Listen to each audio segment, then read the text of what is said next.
Un arbre puissant, un arbre géant sort du Niger. Et le feuillage de cet arbre se répand et touche les autres nations environnantes. Un arbre géant sort du Niger et dont le feuillage couvre tous les autres pays environnants. Une force vient du Niger et j'entends dans mon esprit, rassure-toi, il n'arrivera rien à tes fils. Il n'arrivera rien à tes filles. Car moi l'Éternel, je t'ai choisi pour que tu sois dans ma main un signe. Tu seras entre mes mains un signe, Niger. Le Seigneur est puissant. Ils jouiront ainsi de sa paix. Ils jouiront ainsi de sa paix. Le Seigneur ne veut que du bien pour nos nations. Si ces nations écoutent sa voix. Waouh! L'Éternel nous a véritablement donné un prophète. Il avait vu longtemps à l'avance, après le coup d'État du Niger, là où tout le monde croyait que la CEDEAO enverrait sa force conjointe pour attaquer et mettre à feu et à sang l'État du Niger. L'homme de Dieu, l'ami du Christ, le prophète Elipada, avait été averti par le Seigneur que le Niger ne serait pas attaqué par la force de la CEDEAO, mais plutôt que du Niger sortira un arbre géant dont les feuillages couvriront toute l'Afrique, dont les feuillages s'exporteront dans toute l'Afrique. Et j'entends dans mon esprit, rassure-toi, il n'arrivera rien à tes fils. Il n'arrivera rien à tes filles. Car moi l'Éternel, je t'ai choisi pour que tu sois dans ma main un signe. Ils jouiront ainsi de sa paix. Ils jouiront ainsi de sa paix. Un arbre puissant, un arbre géant sort du Niger. Et le feuillage de cet arbre se répand et touche les autres nations environnantes.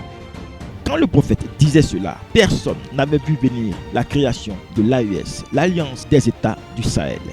Depuis plusieurs semaines, le projet était sur la table. Les chefs d'État du Mali, du Burkina Faso et du Niger l'ont officialisé et ratifié. Il s'agit d'un accord de défense entre ces trois pays du Sahel. Le ministre des Affaires étrangères du Mali, Abdoulaye Diop, est venu l'annoncer en conférence de presse à Bamako. Par la présente charte, dénommée charte du Liptako-Gourma, les parties contractantes instituent entre elles l'Alliance des États du Sahel, en abrégé AES. Les représentants des trois régimes se sont concertés pour créer leur alliance en septembre 2023, puis quitter la CEDEAO 4 mois plus tard. L'AES constitue le seul regroupement sous-régional efficient dans le domaine de la lutte contre le terrorisme, la CEDEAO ayant brillé par son déficit d'implication dans cette lutte. Depuis le vendredi 5 juillet 2024, les États du Sahel se sont réunis le samedi 6 janvier 2024 pour passer à une phase supérieure, d'où l'accomplissement de la prophétie de l'ami du Christ, le prophète Elipada.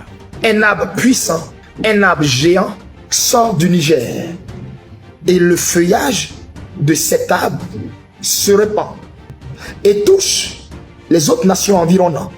Un arbre géant sort du Niger et dont le feuillage couvre tous les autres pays environnants. Une force vient du Niger. D'alliance à confédération, les chefs des juntes du Burkina Faso, du Mali et du Niger ont décidé de franchir une nouvelle étape dans leur union. Ils ont voulu, lors de leur tout premier sommet, confirmer leur divorce d'avec la CEDEAO, l'organisation régionale qu'ils jugent instrumentalisée par la France. Ils sont réunis pour la première fois au même endroit pour une annonce. Les trois chefs de junte maliennes, nigériennes et burkinabés déclarent qu'ils transforment leur alliance des États du Sahel en confédération. Cette prophétie qui annonçait qu'un arbre géant qui sortirait du Niger et embraserait toute l'Afrique, et cet arbre géant vient de voir le jour. Nous pouvons voir l'arrivée sur le sol du Niger, le président du Burkina Faso, le capitaine Ibrahim Traoré, et du président du Mali, le président Assimi Goïta, ensemble avec leur père, le président Tiani Aboudraman, ont décidé de sortir du cadre de l'alliance pour mettre maintenant sur pied une confédération. Ce qui veut dire que cette alliance deviendra beaucoup plus forte et deviendra également l'union de plusieurs États semblables aux États-Unis d'Amérique. Le Burkina Faso, le Mali et le Niger actent ce samedi la création d'une confédération entre leurs 3 États, une décision annoncée lors d'un sommet inédit tenu à Niamey, un sommet rassemblant pour la première fois les présidents de l'Alliance des États du Sahel. Cette alliance est devenue une confédération de quelques 72 millions d'habitants afin de franchir une étape supplémentaire vers une intégration plus poussée entre les États membres. Selon le communiqué final du sommet, je vous propose d'écouter l'intervention du général Abdourahmane Tiani, le chef de la transition au Niger. Nos peuples ont irrévocablement tourné le dos à la CEDEAO.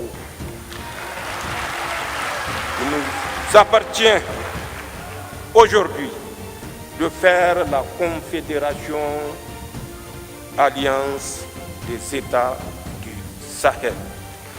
Une alternative à tout regroupement régional factice en construisant une communauté souveraine des peuples, une communauté éloignée de la mainmise des puissances étrangères, une communauté de paix, de solidarité, de prospérité basée sur nos valeurs africaines.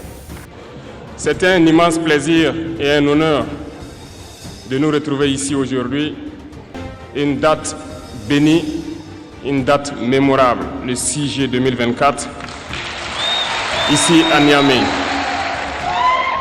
L'Afrique, ce continent qui a tant souffert et qui continue de souffrir du fait des impérialistes. Ces impérialistes n'ont qu'un seul cliché en tête. L'Afrique est l'empire des esclaves. C'est comme ça qu'ils voient l'Afrique. Pour eux, les Africains les appartiennent. Nos terres les appartiennent. Nos sous-sols les appartiennent. Parce qu'ils avaient créé cette sorte de chaîne polymère. Et nous sommes venus briser la chaîne. Et c'est inconcevable pour eux. Nous avons donc dit, quiconque osera s'en prendre au Niger nous aura en face. Parce que nous mènerons une guerre sans merci jusqu'à la dernière goutte de sang pour quiconque osera s'attaquer à nos États. Cette parole, cette décision que nous avons eue hier est d'actualité aujourd'hui et sera d'actualité demain et pour toujours. Ainsi, naquit l'AES le 16 septembre 2023 dans une architecture de défense mutuelle. Mais nous avons jugé nécessaire de prolonger et d'agrandir donc l'architecture de l'AES. Ce qui nous rassemble aujourd'hui doit nous permettre d'aller sur d'autres terrains en plus de la défense, notamment les finances et l'économie, les infrastructures, la santé, l'éducation, bref, j'en passe. Je souhaite donc que ces moments soient pour nous une histoire que nous allons écrire pour l'AES, mais surtout pour l'Afrique. Attention, réanalysons encore la prophétie du prophète Elipada.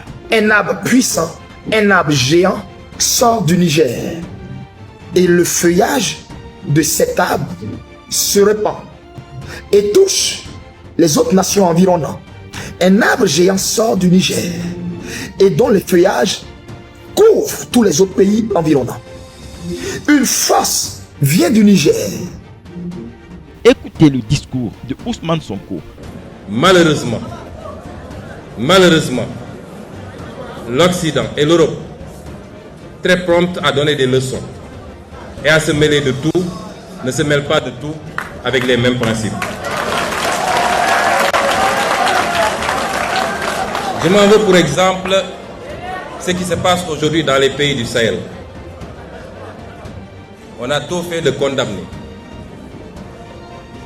d'exclure, de mettre des embargos.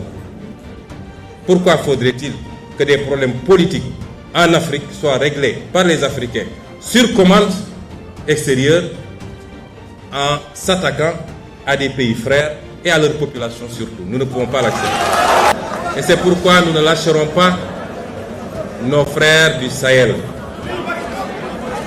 Et nous ferons tout ce qu'il faut pour raffermir les liens et leur apporter notre solidarité. Déjà, le Sénégal d'Ousmane Sonko envisageait de rejoindre l'AES. Le président Laurent Gbagbo le PPACI, parti résolument panafricaniste, continue de militer pour l'intégration sous-régionale et africaine vraie dans l'unique intérêt des populations.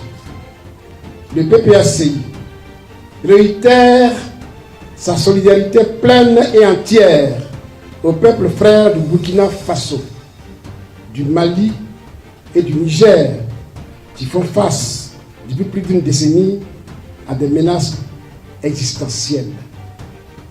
Le PPACI appuie fortement toutes les mesures internes et externes que les autorités des États de l'AES jugent nécessaires et appropriées pour mettre fin à leurs souffrances.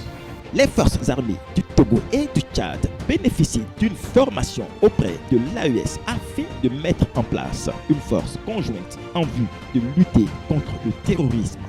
Les armées du Niger, du Mali, du Burkina Faso qui forment l'Alliance des États du Sahel ainsi que celles du Tchad et du Togo réalisent depuis le 20 mai 2024 des exercices militaires conjoints dans l'ouest du Niger près de la frontière malienne. Ces 5 pays confrontés à des violences terroristes comptent ainsi renforcer les capacités opérationnelles et la résilience de leurs forces armées face à toute menace potentielle. Constatez qu'un arbre géant est véritablement en train de sortir du Niger. De l'AES, on est maintenant à une confédération et dans quelques mois, ça sera une fédération. Voyez la parole d'un véritable prophète. Quand il disait que le Niger ne serait pas attaqué, Dieu a confirmé les paroles du prophète en les utilisant comme un bouclier autour du Niger, afin que cette attaque n'ait point lieu. C'est le lieu de dire: prenez garde, peuple du monde entier, autorité du monde entier et autorité ivoirienne. Prenez garde aux paroles qui sortent de la bouche de ce serviteur de Dieu, l'ami du Christ, le prophète Elipada. Il est l'envoyé de Jésus-Christ sur terre pour nos nations. Nous ferions mieux de l'écouter, car de sa bouche sortent des oracles qui découlent du conseil divin. Il ne parle contre personne, il n'est opposé à personne, il n'est l'ennemi de personne, il est juste l'intermédiaire entre Dieu et les nations. Vivement son retour parmi nous. Que Dieu bénisse son prophète, le prophète Elipada, et toute la gloire à Jésus-Christ, à Jésus-Christ, à Jésus-Christ, à Jésus-Christ, à Jésus-Christ.